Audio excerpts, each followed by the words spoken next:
अस्सलाम वालेकुम। आज हम बनाएंगे कीमा पेटीज। तो रमज़ान आने वाला है, इसके लिए सबसे बेस्ट रेसिपी है। तो इसके लिए हम लेंगे एक पैन, इसमें डाल देंगे ऑयल, ज़ीरा और प्याज। अच्छे से भून लेंगे। प्याज जैसे सॉफ्ट हो जाए इसमें डाल देंगे कीमा और डाल देंगे हरे मटर।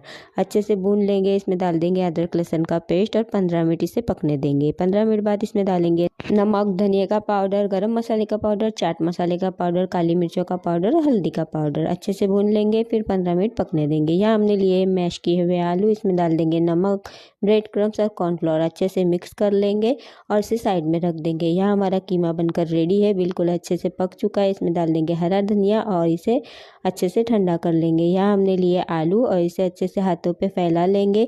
इसमें कीमे की स्टफिंग भरेंगे और इसे अच्छे से पैक कर लेंगे। ये पेटीज हमारे रेडी है। इसके बाद इसे दोनों साइड से हम अच्छे से गोल्डन होने तक फ्राई कर लेंगे और हमारे कीमा पेटीज बनकर रेडी हो जाएंगे। तो रेसिपी पसंद आई होगी तो प्लीज़ लाइक करें। अल्लाह हाफिज़।